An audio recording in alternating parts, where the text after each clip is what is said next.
In some of my recent videos, I included a really cool effect that really doesn't have a specific name. So I'm going to take a stab at it and I'm going to call it the Sequential Hyperscale Zoom Effect. Basically, the effect looks just like this.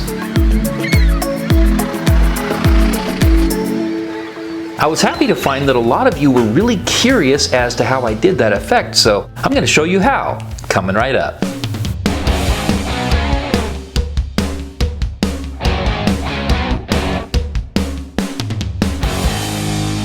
The first time I ever attempted this effect was no less than about 3 years ago. I had a slow as a snail Acer laptop and free editing software called Movie Maker. Do you guys remember Movie Maker? Movie Maker. It's horrible. The program was so basic that it didn't even reveal individual frames in the timeline, and you certainly couldn't scale images using start and stop keying techniques. I had to estimate in real time what a half a second looked like and then drop a Ken Burns effect on every single clip to try to achieve this effect. It was terrible. I mean, it worked, but it was total weak sauce. Flash forward to today, it is amazing what you can accomplish in Final Cut or Premiere or DaVinci or even the full version of iMovie. You can do a lot of things now. So in this tutorial, I'm going to be using Final Cut Pro, but if you use Premiere or any of those other inferior I'm just kidding. They're all great now. The truth is, you can achieve this effect with any modern editing software with little to no learning curve at all. That's pretty fantastic, right? Okay, well, let's jump in and take a look at how this is done.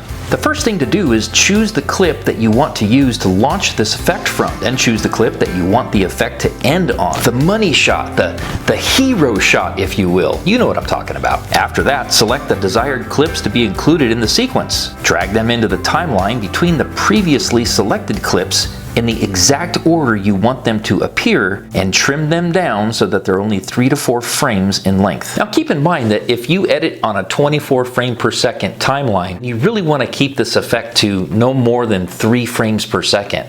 Now, if you edit in a 30 frame per second timeline, then you can easily go to 4 frames or even 5 frames to achieve the same effect. And that's important to understand. The fewer frames you use per clip, the faster this effect will feel. There's 2 ways to ensure your clips are the correct and equal length. You can either expand your workflow and count the frames like this, or you can move the playhead to the beginning of the clip and tap the forward arrow, which will advance the playhead in 1 frame increments like this. Okay, let's see how this looks so far.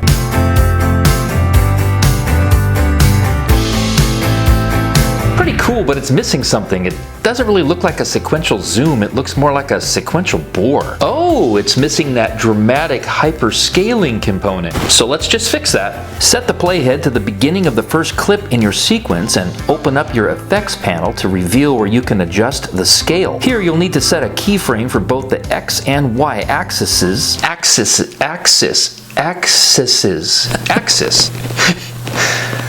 Axi. In Final Cut, just select all. Then move the playhead to the end of the clip and increase the scale by 2 times or 200%. So now when the playhead hits the beginning, it'll start at 100% and then it's going to scale in very quickly but very smoothly all the way to the end of the clip by 200%. Now you can repeat that step in the rest of the clips individually or simply highlight the clip you just adjusted, copy it with Command-C, highlight the rest of the sequence, go up to Edit and scroll down to Apply Attributes to save yourself a ton of time. Okay, let's check out what it looks like now.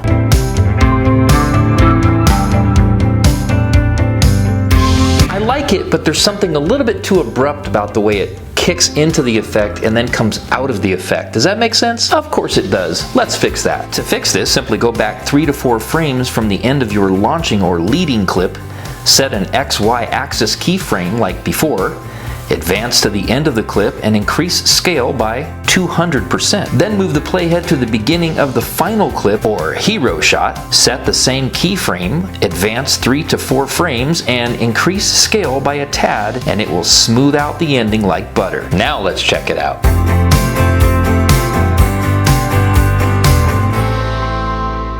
Way better, but I still think there's a little bit of unicorn dust we still need to sprinkle on this effect to really drive it home. Let's add an adjustment layer with a tiny bit of motion blur over the sequence. How about an electrostatic sound effect underneath the sequence? Now let's add another adjustment layer with a cool color grade. How about we add some dreamy music and then add some ocean sounds to really help get the point across. Oh, and one more thing. Since the launching clip and the hero shot are so important, let's drop some ominous clouds below the beginning clip and add a keyer to help out our boring sky. For the hero clip, let's drop some more clouds under the clip, draw a mask to change out the sky, bring in some more clouds and mix in some clouds in the foreground to give us the illusion of coastal fog. Ooh. Now let's see what this bad boy looks like in all its glory.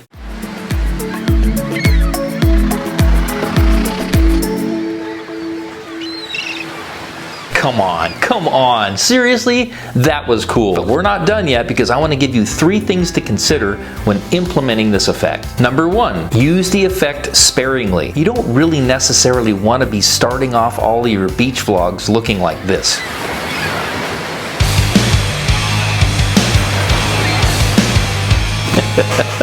Yeah, that'd be a bit much. Number 2, try to select clips that are not unique to the project. In other words, try to use the effect to either forecast what is about to be seen in the video, or use the effect to sort of recap what the audience has already seen in the production. If you do that, then your audience will be a lot more receptive to this pedal to the metal special effect. Number 3, make sure you pick a very purposeful launching clip and ending clip for this effect. In my example, it was all about the pier, so I started mine with a time lapse of the pier from the ground and ended with a golden hour hero shot of the pier from above. I'm really excited to be contributing to this platform, but really, I'm more excited to hear what you guys have to say. What do you think of the sequential hyperscale zoom effect? Would you use it? Do you know of a better way to do it? Please let me know in the comments below. Before I go, I wanted to address a couple of comments that I got on my previous video regarding ND filters. Let's do this. The first one's from Jeff Jorgensen. Love the video and the filters were a game changer for me.